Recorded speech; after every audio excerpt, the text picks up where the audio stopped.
Karena Kamensi kan udah bikin film-film yang banyak orang suka, Siksa Kubur, Pengabdi Setan 2, Nightmares and Daydreams, dan semua tim yang membuat film ini adalah tim-timnya yang bikin itu gitu. Jadi cuman kami aja yang ganti, abang keluar kami masuk gitu. Jadi kita challenge-nya adalah untuk bisa keep up to their game.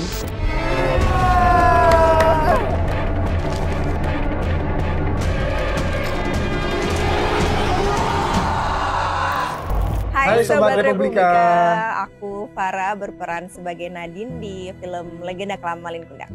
Aku Kevin Raharjo sebagai sutradara. Aku Rafki Hidayat, sutradara dan salah satu penulis di Legenda Kelam Malin Kundang.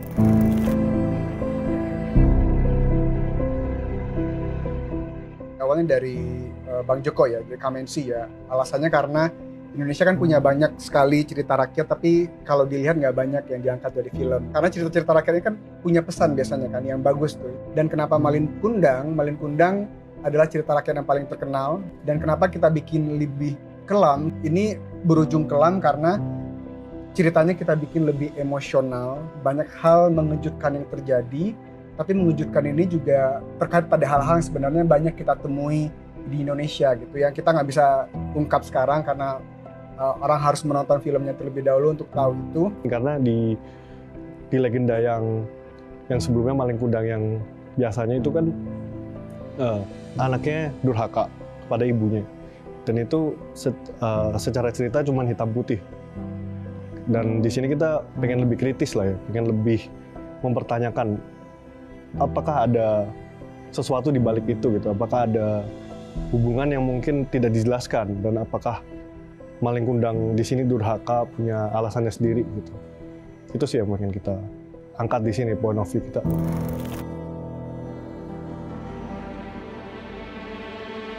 Waktu penulisan naskah malah aku sama Alin itu jadi tantangan sendiri karena kita tahu abang standarnya tinggi sekali gitu. Jadi jika kita ngasih usulan, biasanya pasti usulan itu tuh masih belum cukup bagi abang, dan itu nggak terjadi cuma juga doang di penulisan, tapi juga pas kita preparation ya Jo ya. Kita harus nyiapin semuanya, dan setelah nyiapin shortlist, blockingan, kita presentasi dulu ke abang dan juga ke Pak Ical, direktur fotografinya gitu. Dan sehingga yang kami bikin sesuai dengan standar Kamensi gitu. Karena Kamensi kan udah bikin film-film yang banyak orang suka, Siksa Kubur, Pengabdi Setan 2, Nightmares and Daydreams, dan semua tim yang membuat film ini adalah tim-timnya yang bikin itu gitu. Jadi cuman kami aja yang ganti, abang keluar kami masuk gitu. Jadi kita challenge-nya adalah untuk bisa keep up to their game.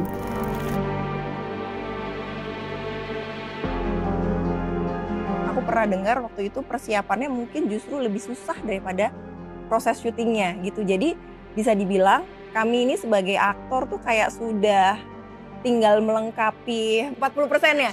Jadi 60%-nya mereka sudah siapkan dengan sangat matang. Sehingga proses syutingnya menjadi sangat-sangat efisien. Sudah pasti kita tidak pernah overtime, sesuai schedule-nya kayak gitu. Mereka selalu menyediakan si karakter sheet itu yang akan dibagikan ke setiap aktornya. Itu sangat-sangat membantu banget buat aku bisa mengembangkan lagi si karakter ini dan mengeluarkan lebih mudah sih. Karena kita udah prep dari awal sedetail mungkin, jadi kita hanya mengambil shot-shot yang memang kita pakai di film. Makanya kita bikin video board. Video board itu adalah film yang kita rekam pakai handphone, yang main kita aja, dan shotnya beneran kayak persis di film. Kita udah dengan pemain yang kita aja itu juga mendialogkan gitu.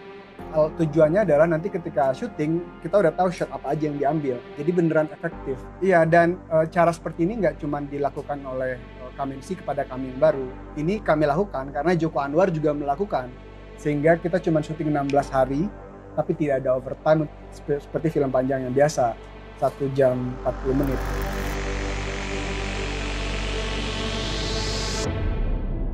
Rio adalah aktor yang bisa membuka pikirannya dia agar kita bisa bertukar pikiran satu sama lain lebih enak. Dan juga kalau untuk chemistry-nya sendiri sih, karena di sini itu kita bekerja tapi tetap dengan santai, dengan kenyamanan yang penuh. Jadi kita ngebahas semua karakter masing-masingnya tuh sangat enak banget. Di dunia nyata juga Rio adalah seorang ayah, kepala keluarga, dan aku juga seorang ibu, aku punya keluarga, aku juga punya anak. Jadi itu sih kita lebih ke diskusi itu. Jadi ya juga akhirnya kita satuin, kita gabungin dengan kehidupan kita di film tersebut. Mungkin secara secara chemistry mungkin udah terbangun secara natural ya, mungkin karena kita udah bekerja sama sebelumnya selama 2 tahun di Kamensi Pictures.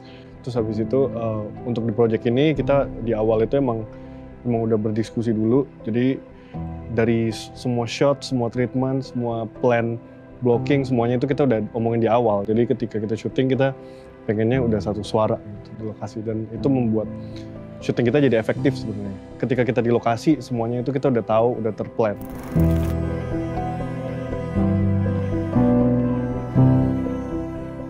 Luka, kelam, dan berbeda. Kepercayaan, kejujuran, dan tragedi. Emosional, mengejutkan, menghancurkan. Wah, kelam banget.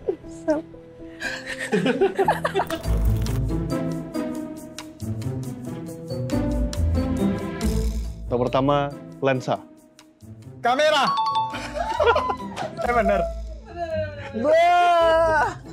Maaf ya, Aku pura-pura nggak jawab biar kamu menang. Oke, Kasihan ya. Rumah, Lokasi. bukan? Kampung. Halaman. Halaman belakang. Sedikit lagi, ya. Tapi bukan. Sedikit lagi ke sana. Mudik. Kampung. Kan tadi udah gue sebut. Balik kampung. Sedikit lagi. Pulang. Exactly. Wah, gila. Dipukul habis. Pulang. Terakhir lupa lagi. Hadiahnya apa ya? Hadiahnya kartunya tembus berapa juta Kak? Oh, amin. Bersujud. Sholat. Batu. What? Tutupan. Ya betul. Ih. Satu frekuensi. Emang nih. Ini kalian mau susah apa gampang? Susah dulu ya, nanti terakhir baru gampang ya. Vulcano. Batu. Emang chemistry bisa. Gak suka nih gue begini. Gak mau lihat.